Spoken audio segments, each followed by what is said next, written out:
Uma das características da pós-modernidade é a suposta tolerância. Tolerância ao diferente, tolerância ao contraditório, e isso se apresenta a nós de diversas formas, como, por exemplo, o relativismo. O relativismo nada mais é do que a defesa de que não existem pontos fixos, balizas únicas de avaliação e aprovação das coisas, então são múltiplas as possibilidades, basicamente uma verdade sendo formulada a cada contexto diferente. Por isso a verdade é relativa ao contexto em que ela é proposta. Isso é bom, isso é aceitável, isso é correto, isso é incentivado. Há uma característica também na pós-modernidade que é a chamada síntese. Não é apenas assim o contraditório, cada um no seu canto, mas é a incorporação desses diferentes dentro de um mesmo indivíduo ou dentro de um mesmo sistema. Então o indivíduo pode crer, ele diz que crê em Deus, ele diz que é cristão, mas isso na mente dele e no nosso contexto não o impede de ser budista, de eventualmente gostar do espiritismo. O indivíduo é católico e espírita, o indivíduo é budista em termos de filosofia. E ele vai incorporando diversos elementos que nós chamamos de sincretismo. E o brasileiro, como nenhum outro no mundo, tem dificuldades em lidar com o contraditório. Para o brasileiro, tudo está muito bom. Ele concorda com tudo, ele não discorda de nada. Para vocês que fazem evangelismo, às vezes indo em casas ou abordando pessoas, especialmente de tradição bem católica, vê que eles vão concordar com tudo. O Testemunha de Jeová vai concordar, o espírita vai concordar, o secularizado vai concordar. Porque, especialmente nós brasileiros, não gostamos de chatear o outro. É interessante, em sala de aula, quando alguém dá uma opinião e toma ou ganha um não, você está errado. Às vezes a pessoa assusta. Porque nós não estamos preparados para receber um não.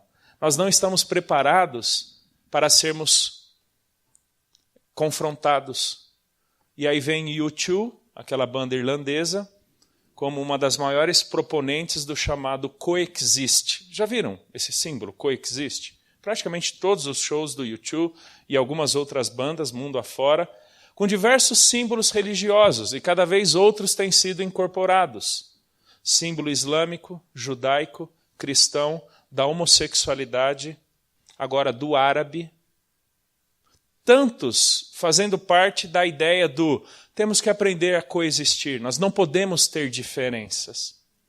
Isso tem atrapalhado muito o contexto do cristianismo, porque nós acabamos não confrontando ou não reprovando o erro. Se existe uma ortodoxia, existe a heterodoxia. Ortodoxia, o pensamento correto sobre Deus, heterodoxia, vulgo heresia. Se existe um pensamento correto sobre Deus, tudo aquilo que se aparta desse pensamento correto é errado e deveria ser confrontado, deveria ser rejeitado. Você vai confrontar alguém na igreja, algum colega seu, eventualmente aqui dentro, algum ex-aluno, amigo seu do SBPV, que simplesmente zoou a vida no ano seguinte, ele não vai aceitar. Quem é você para me confrontar? Quem é você para falar isso? Deixa eu cuidar da minha vida, você cuida da sua. A gente tem dificuldades em confrontar e ser confrontado, em ganhar um não e dizer um não. Mas no ponto final de Judas, Judas é extremamente específico em como lidar com aqueles que estão pensando errado, que estão vivendo errado em relação à doutrina cristã e em relação à moral cristã. Não é só pensar errado, é praticar errado. Abra sua Bíblia lá em Judas, verso 17 ao 23. Eu lerei o parágrafo todo, embora eu vá lidar apenas com o verso 22 e 23. Judas 17 ao 23. Vós, porém, amados, lembrai-vos das palavras anteriormente proferidas pelos apóstolos de nosso Senhor Jesus Cristo, os quais vos diziam: no último tempo haverá escarnecedores andando segundo as suas ímpias paixões. São estes os que promovem divisões, são sensuais, que não têm o Espírito. Vós, porém, amados, edificando-vos na vossa fé santíssima, orando no Espírito Santo, guardai-vos no amor de Deus, esperando a misericórdia de nosso Senhor Jesus Cristo para a vida eterna. E eu já vou ler com uma proposta diferente de tradução.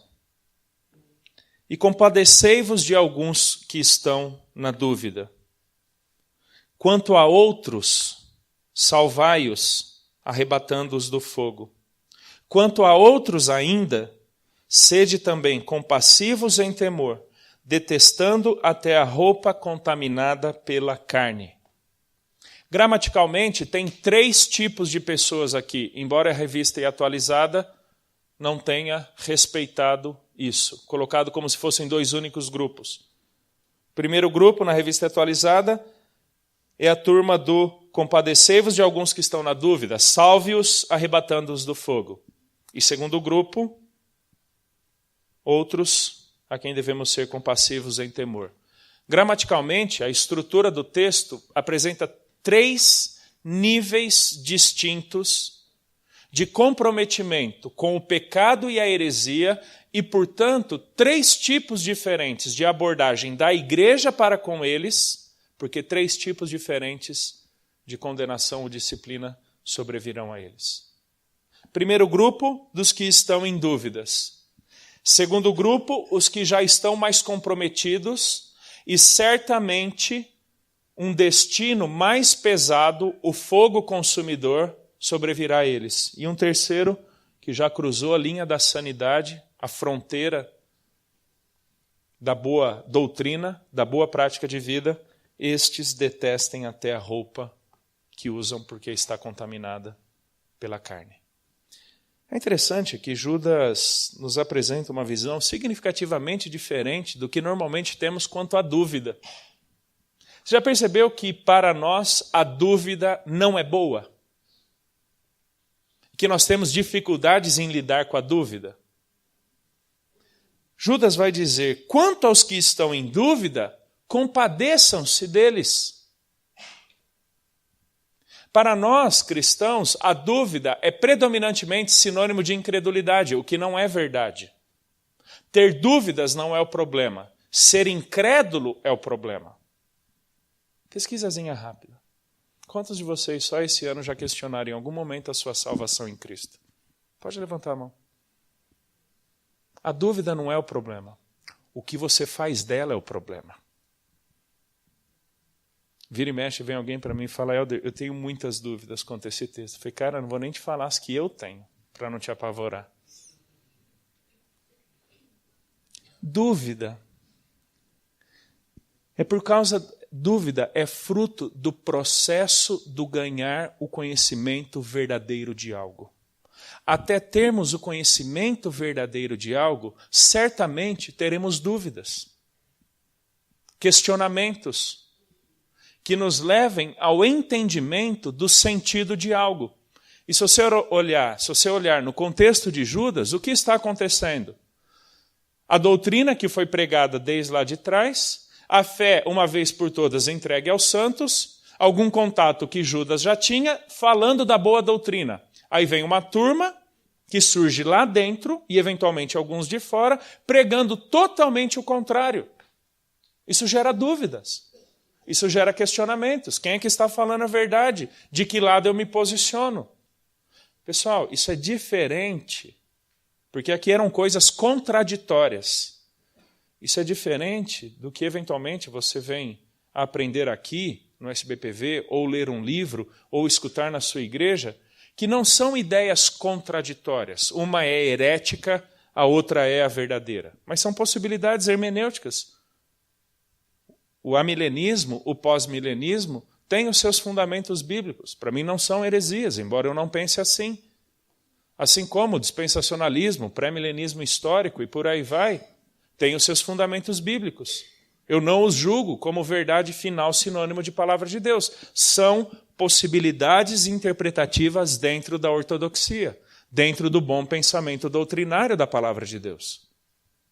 É diferente, por exemplo, do negar a graça de Cristo. É diferente do negar a centralidade da salvação em Cristo. Judas está lidando com pensamentos contraditórios, heréticos, que estavam produzindo dúvidas, questionamentos nas mentes das pessoas. É diferente de talvez dúvidas pelas quais nós passamos. Mas nós não estamos imunes a esse tipo de dúvida. Eu poderia tristemente citar diversos ex-alunos, pessoas da minha turma do SBPV, pessoas que pastorearam comigo em Ribeirão Preto, conhecidos meus que simplesmente abandonaram o cristianismo, abandonaram a moral cristã, suas famílias, sua ética, sua pureza moral, porque simplesmente desacreditaram na palavra de Deus. A incredulidade é o estágio final da dúvida não resolvida. A dúvida não é o problema é o que você faz dela. Se você se volta ou não para a palavra de Deus para resolvê-la. Quanto a esses que estão em dúvida, Judas diz, compadeçam-se deles. E a ideia aqui do compadecimento é a expressão de amor e cuidado, zelo por eles. Como que procurando resolver as dúvidas, para que então toda nuvem de dúvidas, de questionamentos pudesse ser dissipada.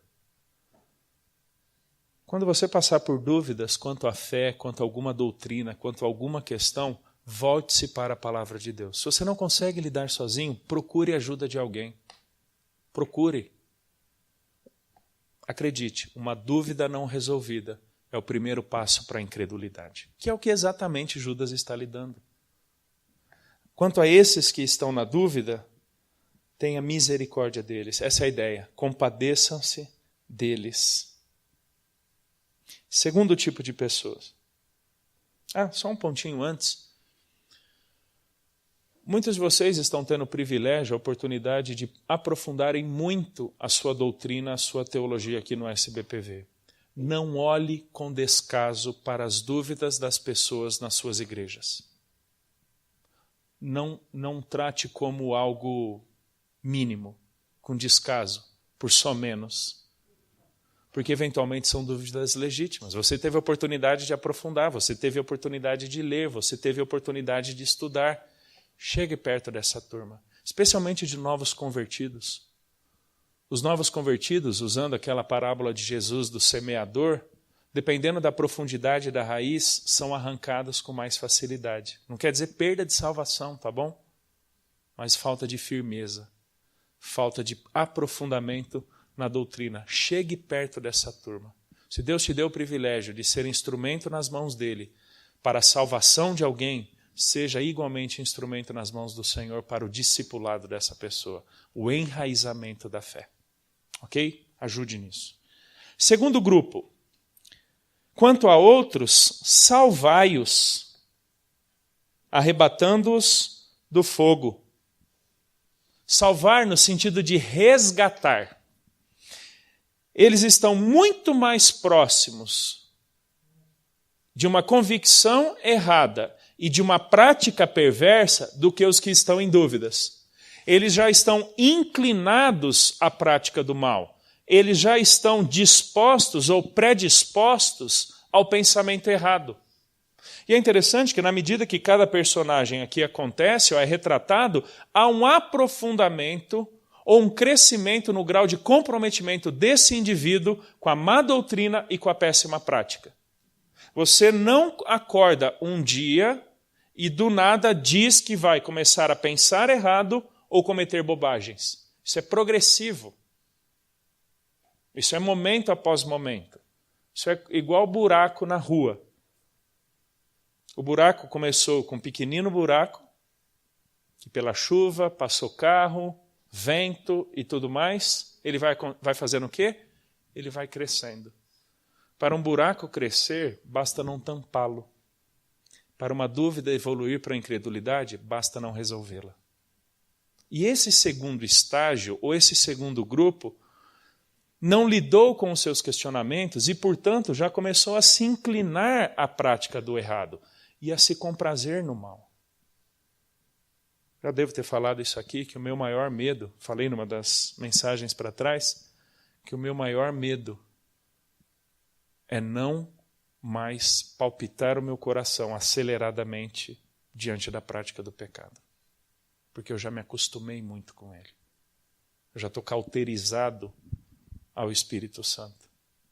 Salve essa turma. A ideia aqui é resgatar, arrebatar, mesmo termo usado, por exemplo, em 1 Tessalonicenses, capítulo 4, verso 17, que fala sobre o resgate do Senhor.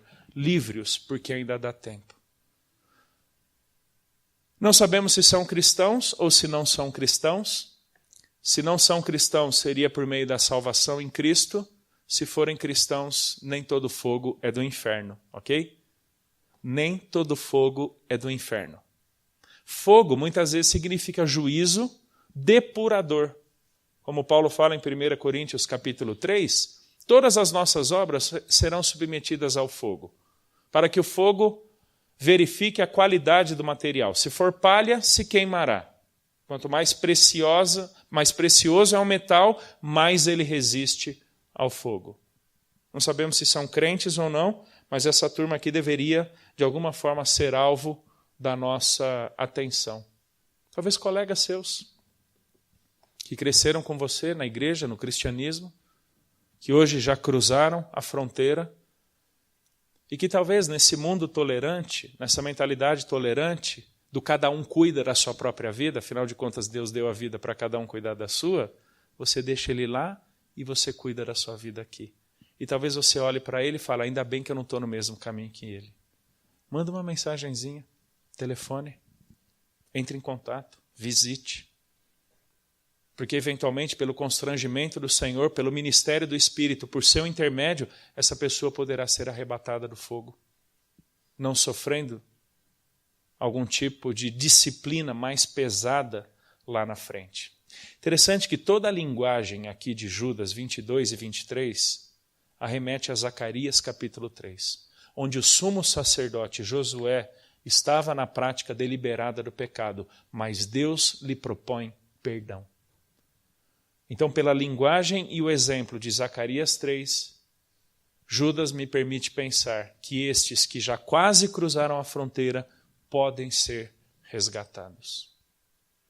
Tente identificar alguém aí na sua mente que durante o dia de hoje, ou nos próximos dias, você entrará em contato, relembrando da fé, relembrando do mau caminho. Lembra que eu disse que a gente tem dificuldade em lidar com o diferente, o contraditório? Mas é exatamente isso que o Senhor quer. E por fim, quanto a outros ainda, sede também compassivos em temor, detestando até a roupa contaminada pela carne. Compassivos em temor quer dizer reverentemente ou respeitosamente entendendo que estão diante do Senhor antes de estarem diante daqueles indivíduos. Por isso rejeita, passa longe, não tenha comunhão. Ele não tem absolutamente nada a contribuir para a sua vida. É como o Senhor Jesus fala, lá em Mateus 18, trata como gentil e publicano. Mas sabe o que acontece muitas vezes na igreja? Naquelas pouquíssimas que disciplinam ainda seus membros, seja num grupo menor de jovens ou diante da igreja toda, o indivíduo é disciplinado, na semana seguinte todo mundo liga para ele, para conversar, para bater papo, para sair, para estabelecer comunhão. Não é isso que a Bíblia diz. Rejeita. Ele vai te contaminar. É esse o contexto, como eu mencionei rapidinho, na última mensagem, as más conversações corrompem os bons costumes. Gente que vivendo como crente, mas não sendo crente, ou sendo perverso e herege, acabará invariavelmente te influenciando. Delimite o teu grau de exposição a esse tipo de gente. Porque foi rejeitado pelo próprio Senhor. Não tem que ficar de amizadinha, não, com essas pessoas. Elas não têm nada a contribuir para você. E é interessante que Judas usa a terminologia de Zacarias para dizer o seguinte: não existe ninguém que, tendo vivido na prática deliberada do pecado, não se veja em algum momento consumido pelo pecado. porque até a roupa do indivíduo está contaminada. A gente acha, pessoal, que o pecado está circunscrito a uma área, aquela em que ele é manifesto. Ah, mas o indivíduo é só isso. Ah, mas ele está fazendo só aquilo. Não existe isso no pecado. O pecado é como um câncer que produz metástase. Ele invariavelmente tocará tantas outras áreas, ao ponto de contaminar até a roupa que usa, e a figura aqui é o ser todo dele está contaminado. Você viu como a gente tem dificuldade em lidar com isso? A gente quer continuar amigo, não podemos ser tão radicais, não podemos ser tão fundamentalistas. Por que você acha que só você está certo? Não, a questão não é minha, a questão é diante da palavra. A palavra diz que você está errado, e eu não posso ter comunhão contigo. Pessoal, isso é radical? É radical. Dúvidas não resolvidas se transformam em incredulidade. Incredulidade da qual nós não nos apartamos, em pouco tempo nós nos tornamos coniventes a ela. Eu poderia também citar diversos exemplos de pessoas que não se afastaram daqueles que praticavam a perversidade, a maldade e eram incrédulos, que em pouco tempo eles próprios estavam caindo na mesma prática do pecado. Vocês que saem daqui no final do ano e voltam ou entram na universidade ou voltam para o mercado de trabalho, delimite o grau de influência que pessoas terão sobre você.